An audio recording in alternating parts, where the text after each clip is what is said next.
మా కన్న తల్లికి మంగళారతులు. నీ పాటలే పాడుతా, జై తెలుగు తల్లి, జై తెలుగు తల్లి, జై తెలుగు తల్లి. ఈరోజు మనం వ్యవహారిక భాషా ఉద్యమకర్త అయినటువంటి గుడిగి రామూర్తి గారి జన్మదినాన్ని పురస్కరించుకుని అందరం కూడా తెలుగు భాషా దినోత్సవాన్ని జరుపుకుంటున్నాం. అందరికీ మరొకసారి నా యొక్క తెలుగు భాషా దినోత్సవ శుభాకాంక్షలు. Thank you.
తెలుగు భాష మూల పురుషులు యానాదులు. తెలుగు తల్లిని మనం ఎంత గౌరవిస్తామో మన మాతృభాష కూడా అంతగా గౌరవించాలి. ఇంగ్లీషు, హిందీ వంటి భాషలను నేర్చుకున్న మన తెలుగు భాషకి కూడా గౌరవించాలి. కృష్ణా, గోదావరి నదుల మధ్య భాగాన్ని శాతవాహనులు పరిపాలించినప్పుడే తెలుగు పదాలను ఆవిర్భవించినని చెప్తారు. ధన్యవాదాలు మేడం. ఈ మాటలు మాకు ప్రేరణగా నిలుస్తాయి.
అయినటువంటి శ్రీమతి శిరీష మేడం గారు వేదికపైకి వచ్చి మాట్లాడవలసిందిగా కోరుకుంటున్నాం.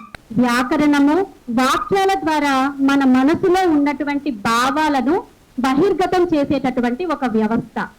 భాష ఒక తరం నుంచి మరొక తరానికి మన సంస్కృతిని పరిచయం చేసేటటువంటి మరియు మరి ఒక తరానికి నడిపించేటటువంటి వారధి. భాషను ప్రజలు ఒకరితో ఒకరు అనుసంధానించుకోవటం ద్వారా భిన్నత్వంలో ఏకత్వాన్ని సంపాదించవచ్చు. మన భారతదేశంలో భిన్న జాతులు, మతాలు, భాషల వాళ్ళు ఉన్నప్పటికీ కూడా మన మాతృభాష అయినటువంటి తెలుగు ద్వారా, మన జాతీయ భాష అయినటువంటి హిందీ ద్వారా, మన అంతర్జాతీయ భాష అయినటువంటి ఇంగ్లీష్ ద్వారా భిన్నత్వంలో ఏకత్వాన్ని సంపాదించుకోవచ్చు. ఏ భాష అనే తేడా లేకుండా మన భాషను మనం గౌరవిస్తూ మన మాతృభాషను, అదే విధంగా జాతీయ భాషను, అంతర్జాతీయ భాషను నేర్చుకుని మీరు జీవితంలో వెదగాలని కోరుకుంటున్నాను. ధన్యవాదాలు.